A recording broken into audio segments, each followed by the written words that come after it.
Ya estoy. Listo. Entonces, como les mencionaba, el tema es investigación, introducción a la investigación de incidentes y accidentes de trabajo. ¿Ok? Un marco general de lo que veremos hoy día, empezando por el objetivo. ¿Sí? ¿Cuál es el objetivo de la capacitación del día de hoy? Primero, ¿cómo nosotros realizamos la investigación y por qué realizamos la investigación? Porque busca hallar las causas que originaron el accidente, que originaron el incidente. ¿Ok?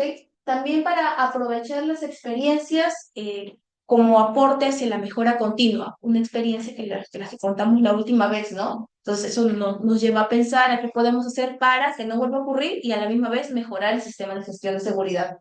Y también para sistematizar o reforzar el proceso de investigación de accidente y de esta manera poder evitar que se vuelvan a producir. El principal objetivo de realizar todo este proceso de investigación, proponer controles, reportar, informar, es que no se vuelva a repetir el mismo accidente o incidente. Es lo más importante, ¿no? Y como dice ahí, nos ayuda a sistematizar y a reforzar. Supongamos que ocurre un accidente A, ya nos sirve de experiencia, uno, para saber cómo reportar y dos, para que no vuelva a suceder. Introducción. La investigación de accidentes es una herramienta. Siempre va a ser una herramienta sistemática, que busca aprender de la experiencia para poder prevenir riesgos similares. Lamentablemente, si se realiza una investigación es porque ya ha ocurrido un suceso. Recordar la característica más importante de todo accidente es multicausal, es decir, que tiene múltiples causas y uno para eso se realiza la investigación. Y aquí citamos a la pirámide de Beer, ¿por qué? Para explicar esta pirámide, ¿no? ¿Qué nos dice?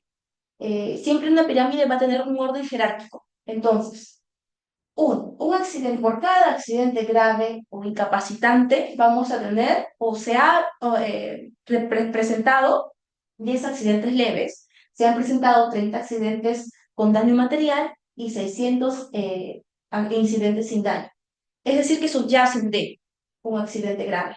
Nosotros decimos, uy, ocurrió un accidente grave, pero detrás de ello han ocurrido anteriormente 10 accidentes leves. Detrás de ello también han ocurrido 3 accidentes con daño material y 600 incidentes sin daño, que nos han servido para, nos están avisando, nos han avisado que en algún momento vamos a llegar a un accidente grave y hemos estado obviándolo, obviando hasta llegar ahí, ¿no? Para eso nos sirve la pirámide de Beer. Ahora, vamos a mencionar un poquito de estadística.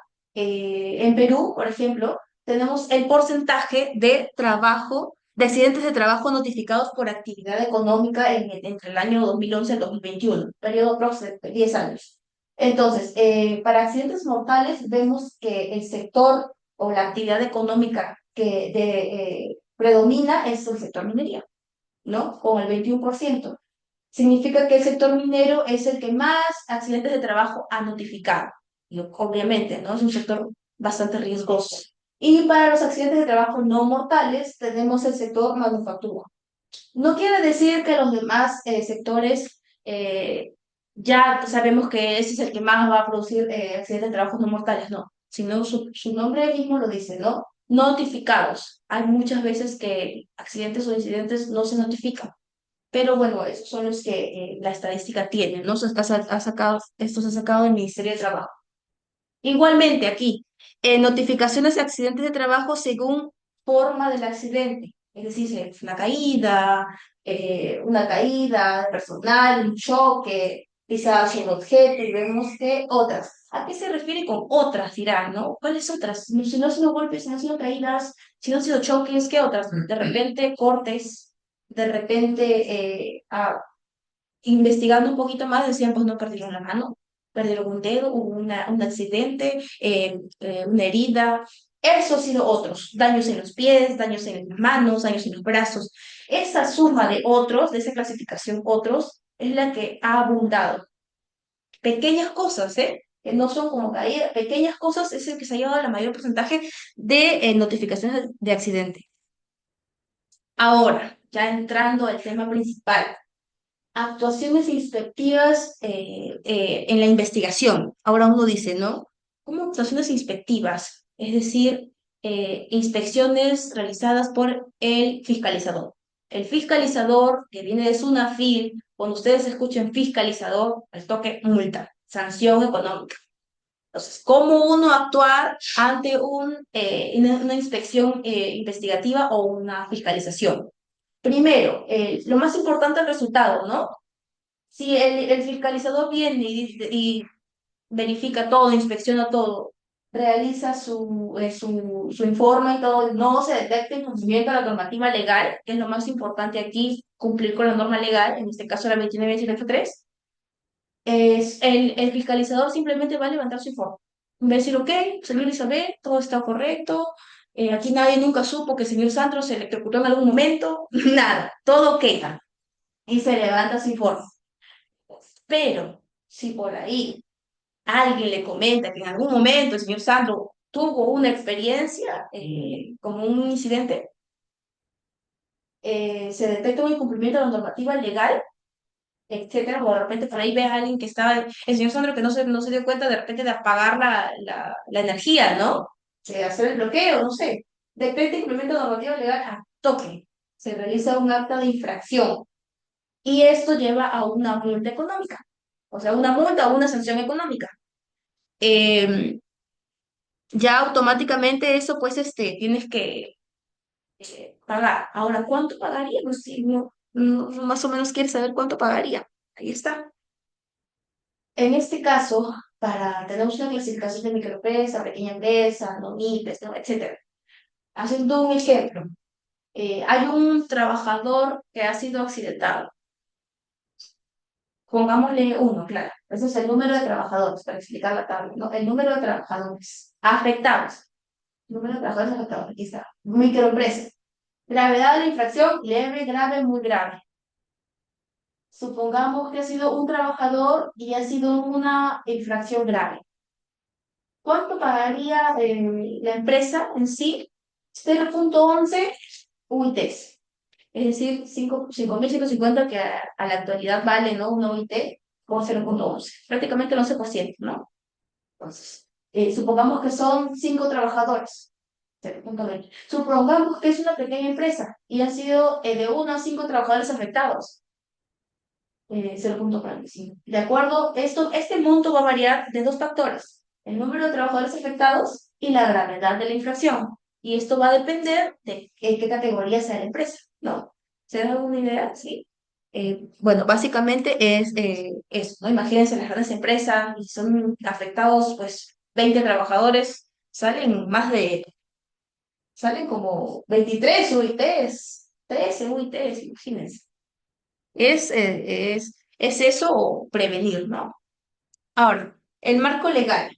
Bueno, ya un poquito del marco legal normativo internacional, citamos como siempre la ISO 45001, que es la de seguridad, específicamente en el apartado 10.2. ¿Qué no dice en el apartado 10? En general, el apartado 10 es sobre mejora continua, y por eso es que a un inicio yo mencioné mejora continua. Nos sirve esta investigación, este proceso, para también poder establecer, implementar y mantener procesos, incluyendo informar, investigar y tomar acciones para determinar y gestionar los incidentes y las no conformidades. De ahí nacen los incidentes o accidentes, de las no conformidades detectadas. Y también la normativa nacional, ¿no? El anterior fue un estándar internacional, ahora centrándonos un poco en la normativa nacional y comentando que la ley 29783 fue realizada en base a esta norma internacional que se ha ido actualizando periódicamente, por supuesto. Tenemos la ley, la 29783, Ley de Seguridad y Salud en el Trabajo, ya los debo tener hasta acá con esa ley. Principio de prevención. Tiene dos principios que son fundamentales para esta ley. Principio de prevención, siempre la prevención. Y el principio de responsabilidad. Es decir, está bien, ¿no? Acepto que ocurrió algo. Entonces, también como aceptas que ocurrió algo, tienes que aceptar la responsabilidad de asumir esa sanción económica, ¿no? Por ejemplo. Bueno, el Decreto Supremo, que es el 005, que es el reglamento de esta ley. Tenemos estos registros únicos de información y el manual de usuario externo e interno, la resolución ministerial 144. Ahora, un poco de definiciones. Accidente de trabajo. Accidente de trabajo, no accidente. Accidente de trabajo, o sea, por causa o con ocasión del trabajo, ¿no? Que ha sido derivado de un acto derivado de tu centro de trabajo. Ejemplo, ¿no? Tenemos aquí dos ejemplos para saber, ¿es accidente de trabajo o no es un accidente de trabajo? Luis es un trabajador administrativo, la señora Jackie, la señora Olga, etcétera, que al intentar retirar unos archivos de un estante sufre una caída. Es lo que siempre yo le decía a la señora Jackie, señora Jackie, usted sube ahí, el estante cae encima de usted, ¿no? Sufre una caída. ¿Es un accidente de trabajo o no es un accidente de trabajo? ¿Qué dirían ustedes? Sí, es un accidente de trabajo. ¿Por qué? Porque ha ido a retirar unos archivos que son, es una actividad propia de su centro de labor, ¿no? Ya no ha ido a hacer almuerzo ni de repente fuera de la calle. Después, otro ejemplo. Pepito es electricista y al dirigirse al almacén para retirar determinadas herramientas de trabajo, le cae un objeto sobre la cabeza. ¿Es accidente de trabajo o no es accidente de trabajo? También son accidentes de trabajo, claro, son herramientas propias de su trabajo. Después, Laura trabaja como operaria y su jefe le ha encomendado por el día de hoy reemplazar a uno de sus compañeros en el área de almacén. Estando en el almacén, sufre golpes por la caída de cajas pesadas. ¿Qué opinan ustedes? Sí, claro, el jefe inmediato le ha encomendado a ella. Ojo, aquí siempre una recomendación. Cuando ustedes digan que de repente alguien le dice, oye, están en mina, ¿no? Realiza esta función o hazme esto, reemplaza tal. Todo siempre con evidencia. Siempre con, ya, jefe, un correíto, mándame por acá, ¿no? O una cartita que me diga, hoy día el señor Sandro va a reemplazar a tal personal. Porque después se lavan las manos y usted queda sentado ahí. Después tenemos, Ángel es soldador en una empresa y por la instrucción directa de su jefatura, al realizar el corte de césped, sufre una lesión. Es un soldador que está realizando corte de césped. No tiene nada que ver. ¿Es o no un accidente de trabajo? No. Exacto, porque aquí hay un pero, ¿no? Instrucción directa de su jefatura. Exacto. Ahora, otro ejemplo. Miguel es un trabajador del taller eléctrico que fue enviado a la sucursal A, de la sucursal A a la sucursal B, con el fin de solucionar ciertos inconvenientes técnicos. Mientras realiza el trayecto, fuera del lugar de trabajo sufre una lesión. Está caminando del A a B, de una empresa a otra, pero en el trayecto sufre una lesión. ¿Ustedes creen que es un accidente de trabajo ello? Sí. Claro. Ha sido enviado. Exacto. Bien. Bueno, seguimos con la siguiente definición, incidente. Incidente, algo más leve, ¿no? Entre comillas leve que accidente, porque el accidente ya es un riesgo, una ocasión que causa una lesión física, ¿no? O incidente, no sufre lesiones corporales en este caso. Y un incidente peligroso, potencialmente riesgoso. Incidente, no sufre lesiones graves o corporales, físicas. Incidente peligroso, ya potencialmente riesgoso, o sea, potencial de repente a accidente, ya te está avisando y una tabla de ejemplos de accidentes peligrosos, ¿no? Enfermedad ocupacional o profesional. Es una enfermedad que se contrae como resultado de la exposición a factores de riesgo relacionados con su entorno de trabajo. Ustedes ya verán por qué mencionamos enfermedad ocupacional o profesional. Está relacionado, sí. Viene, se contrae. No es que uno, ay, me dio gripe, tos. Claro, es la exposición de repente externa, ¿no? Pero no sería una enfermedad ocupacional, de repente la postura, temas de ergonomía, eso sí ya sería una enfermedad ocupacional. Y ahorita vamos a poner ejemplos. Es un accidente de trabajo. Un trabajador en una planta de producción al realizar la limpieza de una máquina sufre un corte debido al entrar en contacto con una pieza móvil sin protección, lo cual genera que tenga que ser derivado a un centro de salud para recibir atención médica. ¿Es un accidente de trabajo? Claro que sí es un accidente de trabajo. Obviamente, en este caso, pues no ha tenido protección por de repente puede ser por una condición subestándar, ¿se acuerdan de ese término? Condición subestándar, o sea, no le brindaron el equipo de protección eh, respectivo o es que no se lo puso, ¿no? Es un accidente de trabajo. Un trabajador sufre un accidente en su trayecto al trabajo haciendo uso de transporte público. ¿Será un accidente de trabajo o no? No, fue un accidente por un trayecto. Ya lo. Claro que no. ¿Por qué? Porque está haciendo uso del transporte público. En este caso, se parece pues al ejemplo anterior, ¿no? Que lo estaban trasladando de A a B. Un ejemplo acá, lo trasladan de Humboldt a un servicio que brindan X, ¿no? Si en el transcurso uno de ustedes sufre algún accidente, obviamente es un accidente de trabajo, porque están cumpliendo con su labor cotidiana del centro de trabajo. Pero en este caso, usted se está dirigiendo de su casa a su trabajo, usando el transporte público o de repente yendo en su camioneta, etcétera, ya no sería un accidente de trabajo. Después tenemos una empresa minera traslada a sus trabajadores desde el centro poblado al campamento minero y al momento de encender el vehículo, uno de sus trabajadores, y al momento de descender del vehículo uno de sus trabajadores, este sufre un corte en la mano debido al impacto con la puerta, lo cual es necesario que reciba atención médica en su centro de salud. ¿Es un accidente de trabajo? Sí. Es un accidente de trabajo. Porque está yendo con la empresa. Exacto, está yendo con la empresa, está trasladando a los mismos pobladores, es un accidente de trabajo. Está dentro de sus funciones. La secretaria de una oficina intenta recoger un archivo de un estante y cae en un engrampador desde la parte superior, el cual pudo impactar en el hombro de la trabajadora. Exacto, aquí ya no es accidente de trabajo, no, ¿es un incidente o es un accidente? O perdón, un incidente o un incidente peligroso. Acuérdense, el incidente era que no causaba una lesión corporal. Incidente. Y el incidente peligroso sí, era potencial. Entonces, en este caso, no le ha caído el engrampador, sería solamente un incidente, no un incidente peligroso. Ya. Ujú. Exacto. En este caso, un operador de producción, al intentar colocar la placa de una máquina rotativa, sufre el atrapamiento de su polo. No obstante, este se rompe y termina sin lesión.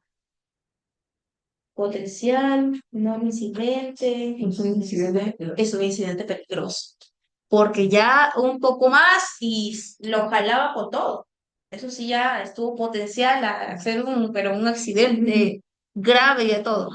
¿No? Y por último tenemos explosión o incendio en una planta de hidrocarburos en los que no se producen daños a la salud de los trabajadores. También es un incidente peligroso. Incidente peligroso, por supuesto. Bien. Ahora, ¿se acuerdan el tema de enfermedad ocupacional? Un trabajador es diagnosticado con silicosis, la cual fue provocada por la exposición a polvo de sílice libre a causa de su trabajo. De polvo de sílice libre a causa de su trabajo. Una enfermedad ocupacional, definitivamente, ha sido expuesto a los agentes que hay dentro de su centro de labor. Tenemos, un trabajador es diagnosticado con hipoacusia provocada por el ruido, lo cual fue causado por la exposición a niveles de ruido elevados de trabajo, que es lo más común. Es una enfermedad ocupacional, sí o sí enfermedad ocupacional.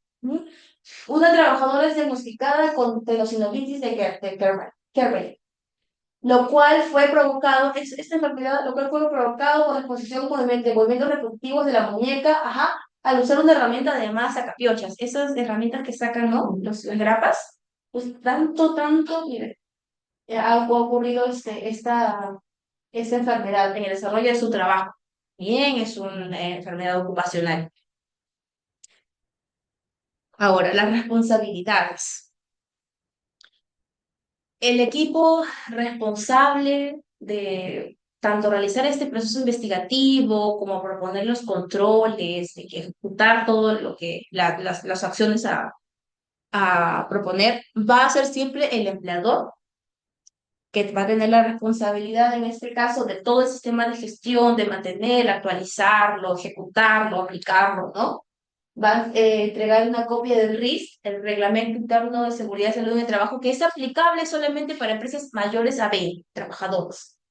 Realizar como mínimo 4 capacitaciones al año y brindar las recomendaciones de seguridad, realizar los exámenes médicos ocupacionales, garantizar el efectivo trabajo del comité, que aquí tenemos, en este caso tenemos supervisor, capacitación y entrenamiento, brindar capacitación y entrenamiento a todo su personal en el momento de la contratación, durante el desempeño, cuando se contrata. durante su desempeño y cuando existan cambios en la función o puestos de trabajos, ¿no? Tecnología, en este caso, por ejemplo, hubo una nueva zona, ¿no? Un área implementada. Después también tenemos, entre dos, uno, supervisor de seguridad, el señor Ans. Va a tener la responsabilidad de conocer todos los documentos, informes, formatos que son relativos a las condiciones de trabajo que sean necesarias para el cumplimiento de sus funciones. ¿Qué quiere decir? Para el sistema de gestión se generan muchos documentos, muchos formatos, pero no solamente que se queden ahí, sino que él sería, el supervisor sería la principal persona que debe conocer esos documentos porque ustedes van a aprender a partir de él. Él va a ser el intermediario entre la alta dirección y los trabajadores. Oye, no entendí este apartado, me tomé el tiempo de revisar el procedimiento de comunicación, el procedimiento de notificación. ¿Me puedes explicar? Por supuesto, el supervisor debe estar preparado para resolver esas inquietudes. Aprobar y vigilar el cumplimiento del plan anual de seguridad. Cada año hay un plan de las actividades que se van a realizar, ¿no? Él debe aprobar y conocer, por supuesto, este plan que es elaborado por el empleador. También conocer y aprobar y dar seguimiento al cumplimiento del plan anual, el programa anual y las capacitaciones. Participar en elaboración, aprobación, puesta en práctica, es decir, aplicado y ejecutado, y evaluación de las políticas, planes y programas de promoción en materia de seguridad, ¿no? Usted ya tiene su política y todo. Promover que al inicio de la relación laboral los trabajadores reciban una inducción. Me parece que tuvieron un practicante, ¿no? Tuvo que haber pasado por una inducción, ¿no? Conocer a todo el personal, conocer todo el sistema de gestión. También incluirse en las capacitaciones, entrenamientos, vigilar el cumplimiento de la legislación. Vigilar siempre que no se, que estemos al pie del cumplimiento de la 29783, ¿no? La ley de seguridad en este caso. Él y el empleador deberían estar siempre a la vanguardia del cumplimiento de la norma, el supervisor y el empleador. Hacer recomendaciones apropiadas para el mejoramiento de las condiciones, como yo les mencionaba la última vez, ¿no? De repente podemos dar una cajita en donde se recomienda de repente cambiar el estilo de los lentes, que es el último comentario que hizo el señor Abel, ¿no? Entonces, el que tiene que estar siempre a la vanguardia de eso es el supervisor. Mire, señor Isabel, le ha hecho esa recomendación, lo evaluamos, se va o no, etcétera. Todo con el propósito de mejorar las condiciones de trabajo. Y revisar mensualmente las estadísticas de seguridad. Mensualmente hay que revisar las estadísticas. Gracias a Dios, hasta el momento, cero accidentes, ¿no? Tenemos cero accidentes. Bueno, las inspecciones de trabajo, investigar, participar también en el proceso investigativo, verificar el cumplimiento y la eficacia de estos documentos que se están implementando. La notificación, ahora sí. ¿Cómo realizamos la notificación y por qué realizamos la notificación? Es importante porque nos permite tener una base de datos para analizar y comparar información.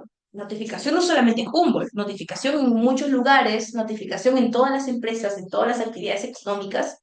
Hay una base como de datos, como les mostré al inicio, unas estadísticas que se obtuvieron del Ministerio de Trabajo. Hay una base de datos para analizar y comparar información. ¿Analizar en qué sentido? A ver, ¿cuál es el tipo de accidente que mayormente se ha presentado en las diferentes actividades económicas? Entonces uno dice, de repente, caídas. Uno tiene que saber acá que hay que principalmente prevenir las caídas, ¿no? Un ejemplo. De repente, y comparar información. Tal sector ha tenido tantos reportes, ¿no? Tantos reportes de accidentes. ¿Nosotros cuántos tenemos?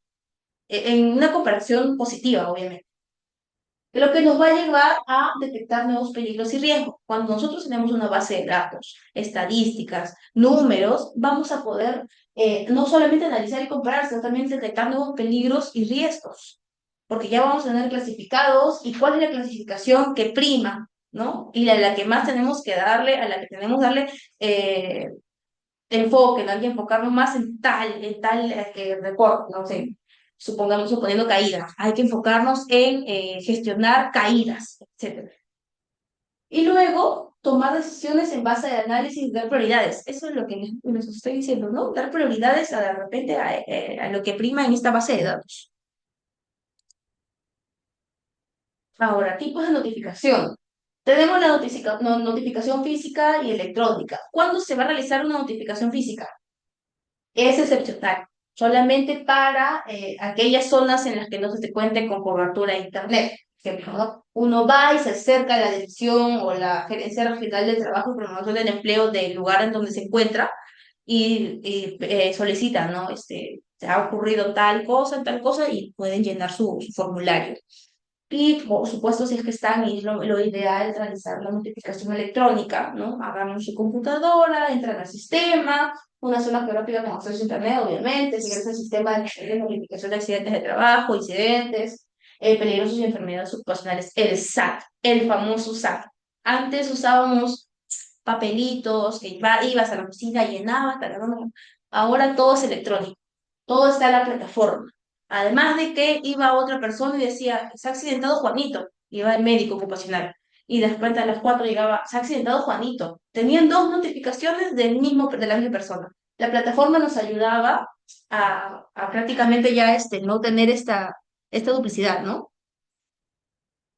Casos especiales, tercerización o intermediación. El empleador principal, ¿quién debe notificar? ¿Quién debe notificar en el caso de que haya una tercerización o una intermediación en su centro de labores? El empleador principal. Por ejemplo, ustedes van a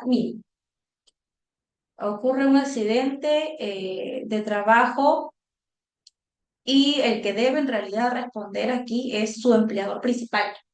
En este caso es la empresa, ¿no? Pero, ¿qué pasa si el trabajador es independiente? Digo, o sea, ay, no sé. Disculpe. El trabajador es independiente, acude a su centro hospitalario más cercano y el que debe aquí notificar es el médico ocupacional. Suponiendo que vaya un familiar X pensando, ¿no? Que no se ha notificado, él sigue siendo una persona con RUC, ¿no? ¿No? Trabajador independiente, un familiar va a notificarlo, pero en realidad ya eso le correspondería al médico ocupacional. ¿Okay? Hay casos en los que ha pasado que eh, notifica tanto o quiere notificar tanto el médico ocupacional como el trabajador independiente, pero en la plataforma no te lo permite. ¿Por qué? Porque tiene una identificación mediante el DNI. ¿Cómo se realiza la notificación? Si es un accidente mortal, el empleador definitivamente, ¿no? Y dentro de las 24 horas, aquí está el plazo. Y esto es importante para ustedes, ¿no? Que ocurre un accidente mortal, el empleador dentro de las 24 horas. Ocurre un incidente peligroso, ¿quién lo notifica? El empleador dentro de las 24 horas. Siempre accidente mortal y incidente peligroso. Ocurre un accidente de trabajo no mortal, accidente de trabajo no mortal, el centro médico asistencial, el médico ocupacional. ¿Y cuándo lo puede notificar? El último día hábil del siguiente mes ocurrido. Hasta el día, no es que el último, hasta el día de plazo, hasta el último día hábil del mes siguiente ocurrido, ¿no? Pero eso le corresponde ya al médico ocupacional. Y por último, la enfermedad ocupacional. Una enfermedad ocupacional, ¿no? Uno va a su centro de hospitalario y se siente mal, de repente X, ¿no? También igual, el médico ocupacional dentro de los 5 días hábiles de conocido el diagnóstico. O sea, el médico ocupacional va a tener 5 días después de haber llegado a su paciente para poder notificarlo.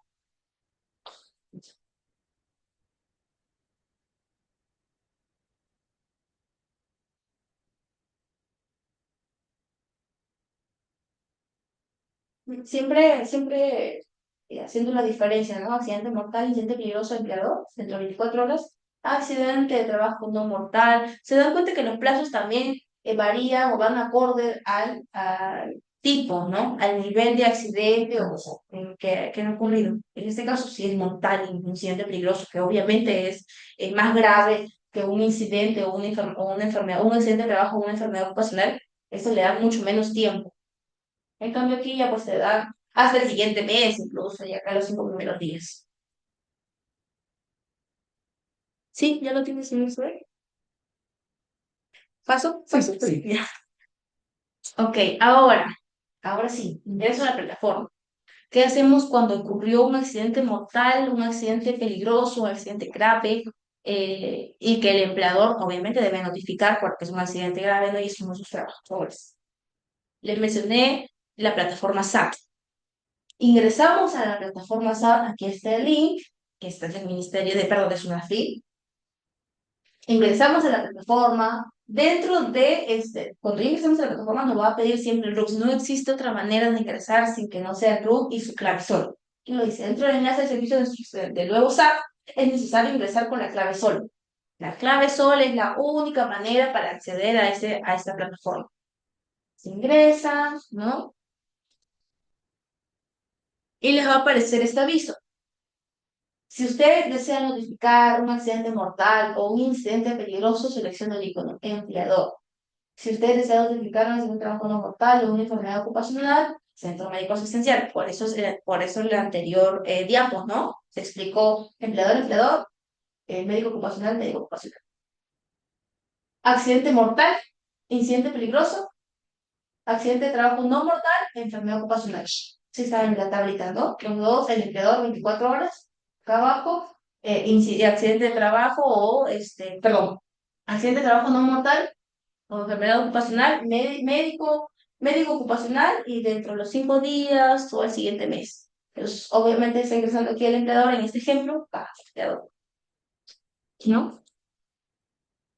Ahora, una vez que ya se seleccionó el empleador, va a colocar aquí igualmente, ¿no? Dice el opción empleador, en caso del evento notificar si hay un accidente. Ah, ya. El anterior era un aviso para que le expliquen de quiénes va a ser el empleador y quiénes va a ser médico asistencial, o sea, en qué casos, ¿no? Accidentes de trabajo mortal, enfermedades ocupacionales, y usted va a seleccionar empleador.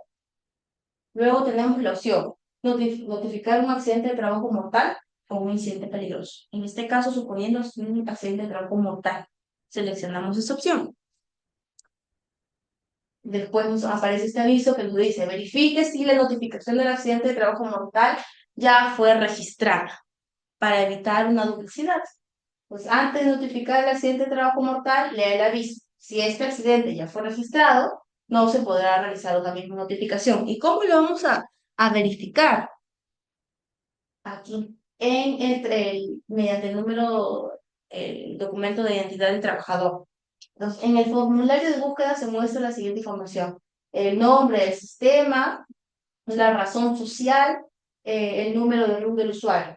En este caso vamos a ir completando esta plataforma, ¿no? El tipo de documento, el periodo de ocurrencia. Obviamente el paciente, pues no sé, el accidente mortal no ocurrió de un día para otro, ¿no? Pero estamos acá hablando del periodo de ocurrencia, por ejemplo, tal día y tal día se está notificando. O sea, tal día y tal día se cerró prácticamente este tema, no sé cómo explicarlo con si es una muerte, ¿no? El paciente no va a estar ahí muriendo 3 días, pero se refiere más que todo de repente, hay casos en la que ocurre, supongamos, una quemadura muy grave, está 1 o 2 días internado, tercer día ya lamentablemente falleció, suponiendo, ¿no? Ejemplo. Entonces, el periodo en este caso de ocurrencia sería del primer día al tercer día en que falleció este trabajador.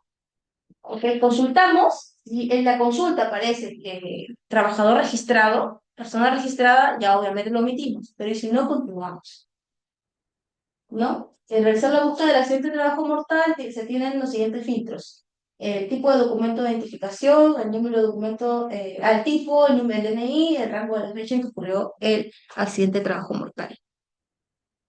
Ahora, una vez que ingresamos, ya colocamos todos los datos del trabajador, corresponde colocar los datos de la empresa o de la entidad que está notificando. Ejemplo, la señora Isabel, su número de RUC, su razón social. Cuando coloque su número de RUC, ya automáticamente se va a llenar todo esto. Van a haber datos que no se van a poder modificar. Sin embargo, sí, como el domicilio principal, como el teléfono celular, el español de la empresa, los números de trabajadores, ¿no? El tipo de empresa, realiza actividades de alto riesgo, la actividad económica y el código, sí, sí o sí van a estar.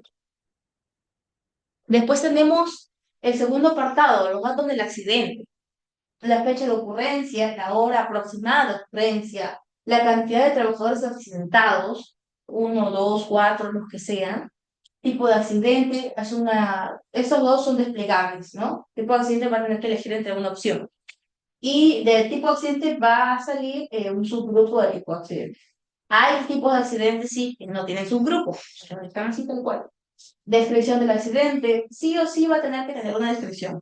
¿Cómo ocurrió? ¿No?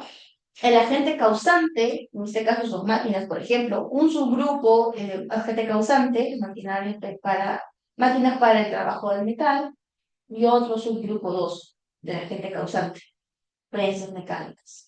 También, igualmente, en esta lista esperable hay agentes causantes que no tienen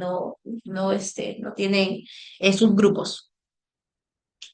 En tercer paso tenemos el lugar del accidente, la dirección, el departamento, provincia, distrito, el detalle del lugar, sucedió en las instalaciones de fútbol, en el taller, en el almacén, en el comprador, en la oficina, etcétera. Todo eso se detalla, ¿no? ¿Tuvo lugar en una mina? Sí, no. Nombre de la concesión, unidad económica administrativa, código de concesión. El accidente está referido a hidrocarburos. Esto va de acuerdo, ¿no? A lo que se despliega y a la actividad económica anterior. Está referido a hidrocarburos, líquidos o gas natural, no, sí, y se va completando la información. Después tenemos los datos de la empresa o la entidad donde ocurrió el accidente de trabajo como tal. Pudo haber sido un trabajador de Humboldt, pero si estaba en la mina, pues también se colocan esos datos. Datos de la empresa o entidad donde ocurrió el accidente. Entonces, lo mismo que el inicio, ¿no? El número de trabajadores, la actividad económica. Después tenemos los datos de la persona o las personas accidentadas. Datos de las personas serán su DNI otra vez, su nombre, tal, estado civil, edad, sexo, domicilio, departamento, provincia, distrito, categoría ocupacional, el operario en este caso, el tipo de contrato, el un plazo fijo, el grado de instrucción, de repente educación superior, instituto, etcétera, área de trabajo, maquinaria, el puesto de trabajo, antigüedad en el puesto, en qué turno estaba, las horas de trabajar antes del accidente. Supongamos que ingresó a las 8 de la mañana y el accidente fue a las 9 de la mañana, a las 11 ya, ¿no? 4 horas de accidente después de ocurrido después de haber ingresado al trabajo, ocurrió ese accidente.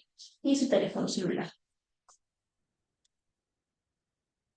Tenemos después los datos del empleador o del trabajador. No colocamos todos los datos,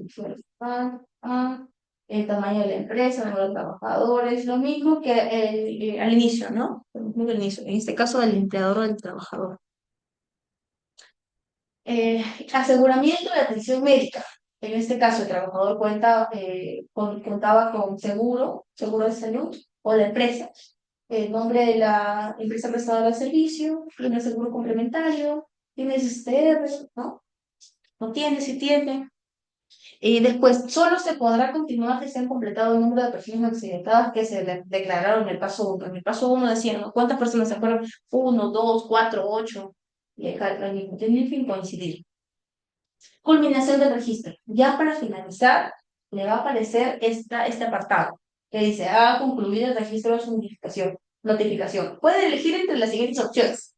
Regresar, es decir, permite retroceder al paso anterior o a los pasos anteriores para verificar que haya algo de repente que no ha completado o para que coincida este paso con el primero, ¿no? Puede ver la notificación, que es prácticamente descargarlo en PDF para que usted tenga como su cargo, ¿no? Y va y dice, yo se notifiqué. Y finalizar, por último finalizar, y ahí cerramos toda la notificación en el SAT. Ahora, prácticamente este ha sido todo el proceso de notificación en esta plataforma, pues se ocurre algún evento pues, no deseado. En este caso, cabe resaltar que ante cualquier evento no deseado siempre van a tener el apoyo y el apoyo y la asesoría de tanto José como el mío para poder brindar apoyo en el llenado de esta plataforma. Yo no quiero que pase, pero por si acaso lo digo. Puede pasar. Sí, puede pasar. Ahora, para marcar verdadero o falso, se puede ingresar al sistema, lo explicamos, se puede ingresar al sistema con otra identificación distinta a la clave SOL. No se puede, es la única forma. Exacto. Los empleadores son los responsables de notificar los accidentes de trabajo mortales e incidentes peligrosos. Sí. Exactamente. Ellos son los que pueden notificar en este caso, ¿no? Accidentes de trabajo mortales, accidentes peligrosos, siempre acuérdense de ello. El empleador debe proporcionar al centro médico asistencial toda la información referida al trabajador o trabajadores para que éste realicen la notificación. Por supuesto. Claro, porque el médico no va a ser adivino, pues no. El médico dónde trabaja, porque llega uno de repente alguien con un problema de ergonomía al centro de salud y dicen, bueno, tengo esto, el problema de las sacapiochas, ¿no? Y esto me ha pasado, el médico le va a preguntar obviamente sus datos y también el de la empresa. ¿Es verdadero? En el aplicativo SAP puedo notificar los datos principales de identificación, modificar, puedo modificar los datos principales de identificación como RUT, razón social, vencido. No, ¿verdad? Eso ya viene. Sí, exacto. Uno ingresa con RUT y automáticamente se queda todo y no es modificado. Eso es falso. Los empleadores no tienen un deber, no tienen un deber de colaboración con los otros médicos asistenciales relativo a facilitar información a su disposición que sea necesaria para la notificación de su cargo. Dice que no tienen ninguna relación, o ellos no van a colaborar, eso es falso. Ujú. A ver, investigación. Ahora, bueno, toda investigación siempre va a tener las características de ser rápida, es decir, a la brevedad posible, ¿no? Va a ser siempre, la investigación siempre se va a realizar en el momento, no es que ocurrió el accidente, ya la otra semana investigamos. No, ocurrió el accidente, se reportó, y si es posible en el mismo día o el siguiente día, de inmediato realizar el proceso investigativo. Siempre se va a realizar también en el mismo lugar. Esa investigación se realiza obviamente en el lugar de los hechos. Si el incidente, el accidente ocurrió en el taller, pues no vamos a investigar solamente la oficina. Sí, se puede investigar todo el área, pero principalmente en el lugar donde ocurrió. Debe ser competente e imparcial. ¿Quién? La persona que va a dirigir este proceso investigativo. En este caso, el supervisor y el empleador, ¿no? El equipo, recuerdan el equipo investigador. También debe ser como un detective, es decir, no adelantar juicios, no decir, ay, pasó por esto, de repente pasó por lo otro, o tal persona tuvo la culpa, ¿no? O por él mismo, no. Primero ahorrarse el comentario, siempre le digo, ahorrarse el comentario en vez de echarle la culpa a alguien, porque ya ha pasado. No, que es la culpa del propio trabajador, que no sé qué, pero para eso están los supervisores también, para eso también están los empleadores, para eso también están los compañeros. Y oye, usa tu RP, oye, o utiliza esta maniobra, haz esto, ¿no? Eh, Siempre tratar de no adelantarse a los hechos. Y por último, tener la confianza, investigar con una actitud de confianza. Es decir, confiando de que de repente al momento de que ocurra un accidente siempre se va a tomar de repente testimonios, testigos, entrevistas, etcétera. Entonces, siempre tiene que haber confianza entre todo el equipo investigativo. El equipo de investigación, según el procedimiento, siempre se va a realizar, hay un procedimiento que, como le digo, no solamente papelito, están establecidos todos los pasos que uno debe seguir para realizar este proceso. No es que simplemente voy, agarro y me pongo a caminar por todo el lugar, mirando, ¿no? Chequeando. No, hay un proceso. Por eso es importante conocer el procedimiento. Y obviamente no les digo que lo tengan acá, pero sí que lo tengan a la mano y ustedes pueden revisar y decir, ok, iniciamos con esto, continuamos con esto y finalizamos con esto. Ahora, el equipo. Tenemos a Karina Segura, el jefe de área, la jefa de área, a Raúl Seguroncio, en este caso el supervisor, y Paul Segurito, el ingeniero de seguridad. Ellos son los que van a liderar esta investigación. ¿Y cómo van a empezar? ¿Cuáles son las fases de investigación? Primero, recuperar evidencias, con las 4P que vamos a ver posteriormente. Recopilar evidencias. Pasamos al análisis de las causas, un modelo de causalidad, el origen, ¿no? La causa raíz, ¿lo han escuchado? Pasamos a la propuesta de acciones, cómo vamos a ejecutarlos y cuáles van a ser las acciones correctivas. Y por último, el seguimiento de esas acciones correctivas que se proponen, ¿no? Mediante una supervisión, mediante una inspección, mediante una auditoría, etcétera. Entonces, empezamos con la primera fase, es recopilar evidencias. Y las 4 P vamos a ir mencionándolas, ¿no? La primera P, posición, es decir, el lugar en donde ocurrió este accidente. Tener a la mano un croquis, un bosquejo, o la ubicación en GPS, presentar de repente el mapa, ¿no? Y también las condiciones ambientales, la posición, es parte de la evidencia. La persona, y aquí es donde les digo sobre la confianza, porque van a ver que como personas van a tomar de repente algunos registros, entrevistas, van a ver testigos, el supervisor, el jefe, yo observé esto, yo vi lo otro, ¿no? Entonces siempre con la confianza de que, más que todo decir todo sí, que con la verdad, ¿no? Para ver en qué momento o desde dónde ocurrió este accidente. La tercera P, papel, el documento. Obviamente tiene que estar documentado. Siempre tener a la mano nuestros ATS, el análisis de trabajo seguro, el IPER-C, el famoso IPER-C. De repente, ¿por qué es tan necesario eso? Porque decimos, oye, pero no, este accidente ocurrió por X motivo. Oye, pero este peligro no estaba mapeado en nuestro IPER-C. ¿Cómo se nos pasó? Nos sirve también para mejorar las herramientas de sistematización. Nuestro PETS, nuestro procedimiento escrito de trabajo seguro, nuestro PETAR. Ya ustedes conocen estos documentos, entonces siempre tenerlos a la mano para contrastar con el accidente ocurrido, ¿no? Y por último, las partes, materiales, equipos de protección personal, las herramientas, los accesorios, las condiciones de trabajo las condiciones de trabajo que les brinda, ¿no? Que le brinda al trabajador. De repente no simplemente fue por un acto subestándar, sino por una condición, un mal estado de los equipos de protección, etcétera. Ahora, análisis, la segunda fase, análisis de causa, causas inmediatas. Aquí están las actos y condiciones subestándares. Las causas inmediatas, actos subestándares, ¿no? Es toda acción o práctica incorrecta, acción o práctica incorrecta, es decir, de uno mismo, del trabajador, de la persona, ejecutada por el trabajador, que puede causar un accidente, ¿no? Ejemplos, operar sin autorización. Uno está, y hay un papelito ahí, ¿no? De repente, pero uno está operando sin la autorización. Ya es responsabilidad de uno, prácticamente. No usar el equipo de protección personal. Está ahí el equipo de protección personal, pero uno por comodidad, de repente, no lo usa, ¿no? Levantar cargas incorrectamente. Uno ya pasa por inducciones, me parece que uno pasa por inducciones como para saber cómo, en este caso, cómo levantar las cargas.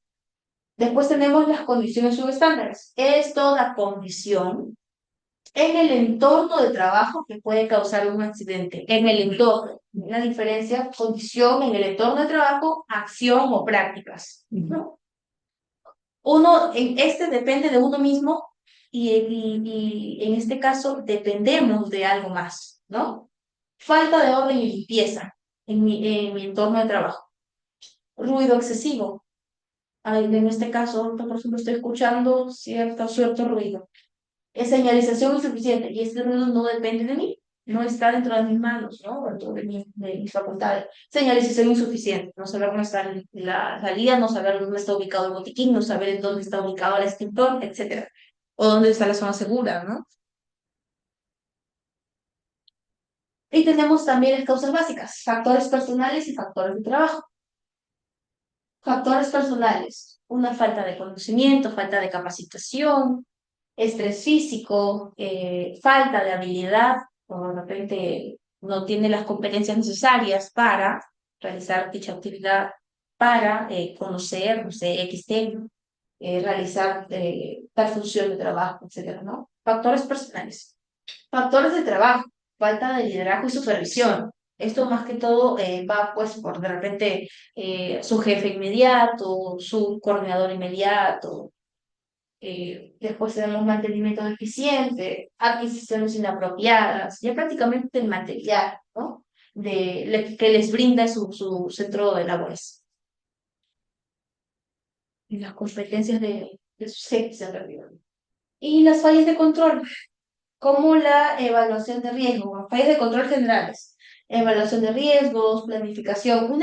Como les digo, en el ejemplo del IPRC, ¿cómo se nos pasó no detectar o no mapear este riesgo o peligro? Que justamente ocurrió ese accidente, no estaba mapeando ese IPRC. Entonces, hubo una incorrecta o de repente eh, una mala evaluación de riesgos, ¿no? O una eficiente evaluación de riesgos. Una planificación de la prevención, de repente no le metimos tanto esfuerzo a esa planificación, ¿no? Un control de la documentación, ese documento es de 2000, como una ley que tenemos en el sector minero, que tenemos leyes vigentes desde 1990 y tantos, imagínense, 20 años después no se actualizan esas leyes. Es totalmente fuera del contexto porque la tecnología avanza y ya en este caso, ¿no? De control de la documentación, de repente ha ocurrido en este caso, han levantado una nueva área, han traído nuevos trabajadores, hay nuevas máquinas, es necesario que se haga una actualización de documentos. Un registro de datos o un incorrecto registro de datos e informes, ¿no? De repente dijeron, no, sí, sí, ya hice la inspección de tal equipo, ya, sí, sí, sí, ya está todo, ¿no? Pero en realidad no lo hicieron minuciosamente. Y las fallas de control específicas, una evaluación continua de los riesgos. Siempre tiene que haber una evaluación continua de los riesgos. No solamente evaluación de riesgos una vez al año, sino constantemente. Una investigación de accidentes e incidentes. Sí o sí, como les digo, tiene que realizarse de inmediato, de manera inmediata. Preparación ante emergencia, realizar los simulacros, realizar lo que teníamos pendiente. Me gustaría que estén todos presentes para realizar los simulacros, también brindarles la capacitación del plan de respuesta ante emergencia, etcétera. Lo que estábamos hablando ese día por un temblor, todos salimos corriendo, ¿no? Y la comunicación, fallas de control en la comunicación. ¿Por qué no sabíamos que el señor Sandro había pasado por esto? Calladito se quedó el señor Sandro. Entonces tiene que haber más comunicación, empezar de repente aunque sea un accidente o incidente, se tiene que comunicar. Así como también las necesidades, ustedes notifican. Falta esto, falta lo otro. Ay, podemos mejorar esto, podemos mejorar lo otro. Se cambian muchas cosas con la comunicación. Pasamos entonces a la tabla de SCAR. Yo creo que ya han visto esta tableta, pero verán qué es esto, ¿no? Se ve confusa. Es una técnica de análisis sistemático de las causas. Cuando nosotros vamos a hacer nuestra investigación, obviamente vamos a ir a conocer la causa de este accidente. Empezamos por la descripción de un accidente o incidente, ¿no? La evaluación potencial de pérdidas si no controlada. ¿Cuál es la probabilidad de ocurrencia? Mi accidente es, por ejemplo, una probabilidad de ocurrencia, no, perdón, una evaluación potencial de pérdida si no es controlada. Un potencial de severidad de pérdida, supongamos que es mayor, ¿no? Una severidad de pérdida mayor, es algo, pero wow. Probabilidad de ocurrencia, raro. Cuando es, mayormente lo que he visto, cuando es una severidad muy alta, es muy raro que ocurra. Pero cuando es, por ejemplo, una severidad menor o grave, es muy probable que ocurra. ¿No? No ven, por ejemplo, el accidente, la pirámide que les mostré, por cada accidente grave, había 600 incidentes. Entonces, es menor, pero es mucho. Después tenemos la frecuencia de exposición, grande, moderado, bajo. De acuerdo a eso van bajando. Tipo de contacto o cuasi contacto con energía o sustancia. Ustedes dicen, el accidente fue una caída en el mismo nivel, una caída en el mismo nivel, sí. O tengo un contacto con electricidad, calor, frío, o con radiación, ¿no? Entonces, vas bajando, una vez que tienes el 8 vas bajando y buscas CI, la causa inmediata. CI 5, 6, o sea, este 8 va a tener relación con el 6, 5, 6, 7, y uno va buscando esos puntos específicos. Y así vamos bajando. Una vez que ya llegamos a las causas básicas, que van a subyacer de las causas inmediatas, buscamos los números que estaban relacionados con el primer punto, que era el 8, ¿no? Con electricidad y todo ello. ¿Por qué hacemos todo esto? Porque vamos a llegar aquí, a las necesidades de acción de control. Según la causa, vamos a tener el tipo de control o acción que vayamos a proponer o a implementar. Entonces decimos, investigación de accidente incidente, ya. Procedimiento de investigación de acción de accidente incidente, tenemos, marcamos. Aquí está, ¿no? El P, tenemos estándares de programa para esta actividad, marcamos. Y si no tenemos, se marca. ¿Son adecuados los estándares existentes? Ya, si tienen, ¿son adecuados? O de repente solamente un papelito que está copiado y pegado. no sé, de repente por ahí es otra empresa, no lo marcamos. ¿Hay un cumplimiento total de estos estándares? Si ha ocurrido un accidente, ¿ustedes creen que hay un cumplimiento total? No hay un cumplimiento total. Y así vamos marcando, de acuerdo a los controles que vayamos a implementar de esa causa inmediata. Después tenemos la propuesta de acciones. La propuesta de acciones siempre va a seguir estos cuatro, ¿no? Va a tener cuatro pilares. Plazos, no simplemente digo, se me ocurrió esto, ya, pero ¿y plazos? ¿En qué tiempo lo hacemos? ¿Quién va a ser responsable de realizar ese seguimiento de esa propuesta? ¿Qué reactividades se van a realizar de esa propuesta? ¿No? Se subyacen o se despliegan.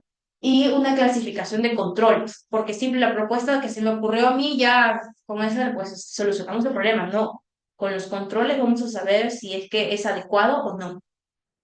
Tiene que tener una fecha de inicio, una fecha de entrega o por supuesto unos registros, ¿no? No solamente que, ay, mira, yo sí hice por si acaso y ejecuté tal propuesta. Ya, pero ¿y la prueba? Siempre tener con anexos, evidencia, fotografía, inspecciones, auditorías, etcétera, ¿no? Y las responsables de esto, de todo este proceso, pues como les dije ¿no? al inicio, el segurito, seguroncio, ya se ven mucho más lúcidos. Con todo este proceso ya tienen mucho más conocimiento, mucho más competencia para realizar todo ese proceso, ¿no? Corina Villanueva, Jerónimo Pérez y Aaron. Por último, en la última fase, seguimiento de acciones, ¿cómo se puede realizar este seguimiento de acciones? Mediante auditorías. Una auditoría que yo recuerdo realizaron unos compañeros de la universidad, yo creo que ya terminaron la carrera, pero realizaron una auditoría y dijeron, oye, esto, eso, ¿se acuerda que habíamos comentado, ya no, si estamos muy bien? Dice que realizaron una revisión exhaustiva y faltaban muchas cosas. Bueno, también que estamos a mitad de año, le digo, ¿no? Pero en general estábamos muy bien. Una auditoría es una actividad muy específica y muy importante para poder evaluar el sistema de gestión. En este caso, si ustedes están en la ley 29683, específica porque te evalúa exactamente eso, el cumplimiento de la ley, de la normativa y también te dice cuánto te falta y cuánto tienes, ¿no?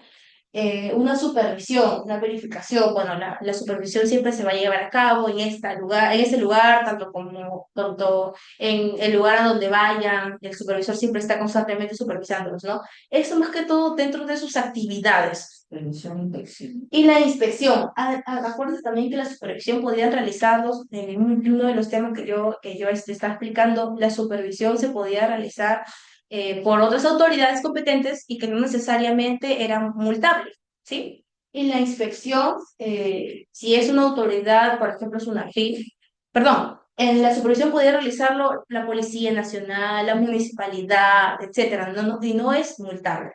En cambio, si lo realiza una autoridad competente, tanto una supervisión, inspección o fiscalización, ya es multable. Pues, nosotros, para realizar un seguimiento de las acciones propuestas en la fase anterior, podemos realizar una auditoría, una supervisión o una inspección de los parámetros. ¿Sí? Y por último tenemos un taller ejemplo y ya me parece que nos va a tomar mucho tiempo.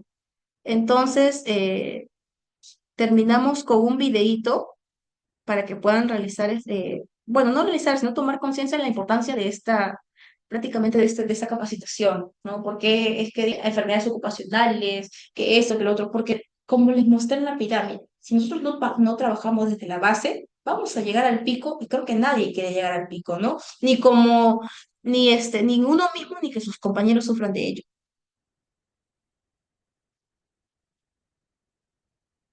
¿Y sobre pues, por favor? Sí, porque no, yo estaba haciendo un pero no podía. Sí, no entiendo. Ahora,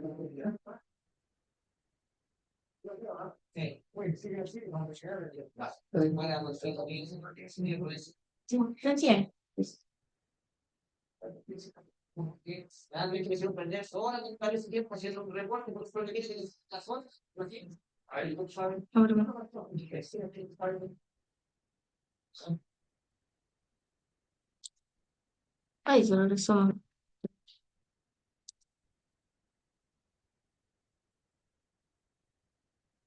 Creo que es con el que se me hace, yo lo tengo en 100. Sí, acá le pongo más, van a intentar de ¿De sí? 15, no, no, no 15.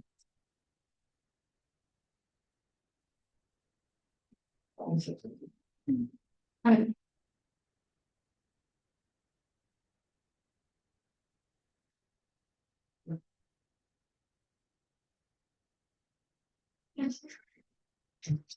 Sí, sí, está bien. Ay, se sube, pero de una.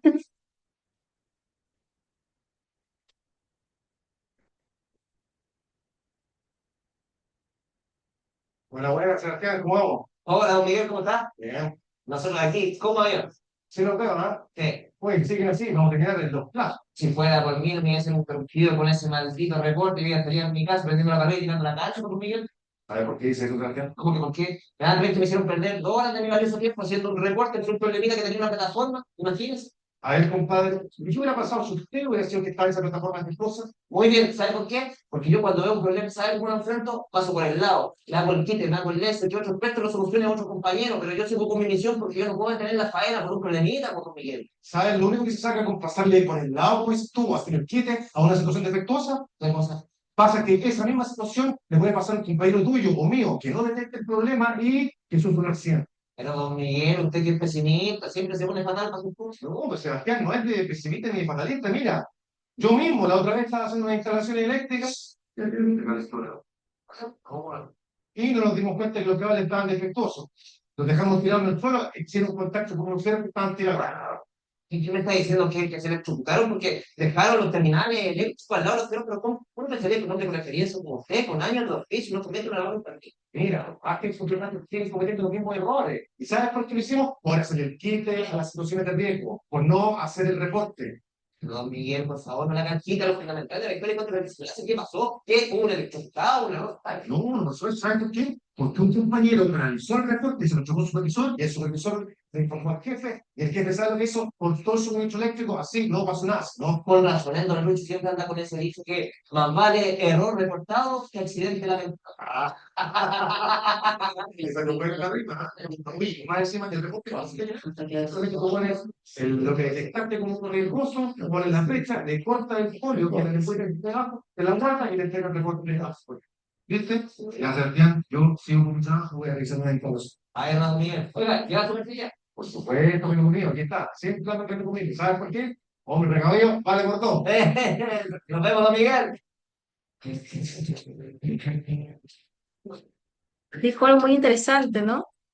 Que él prefiere reportar antes que lamentar. Y tiene mucha razón. Por más pequeño que algo suceda, por más pequeño, por más incidente leve que sea, siempre hay que reportarlo. No necesariamente a la plataforma, sino reportarlo, en este caso al supervisor inmediato y a su jefe o el empleador para que tome acción, ¿no? Acuérdense que por cada incidente no reportado va a ser una suma más a esa pirámide. Ya no van a ser de repente uno, dos, que sí vamos a llegar a 600 hasta que va subiendo y ocurre en algún momento un accidente. Entonces siempre acuérdense de esa pirámide para, en vez de decir, no, ay, que tengo trabajo, que voy a terminarlo ya que otro lo haga, ¿no? Tomarse un poquito de tiempo y decir, oye, mira, ha ocurrido esto y se puede evitar un accidente fatal. Bueno, eso es todo por la capacitación. Muchas gracias por su atención y ya que tengan un bonito fin de semana. Ah, no, fin de semana, hoy es lunes. Pero estoy corriendo al internet. Vamos a grabación.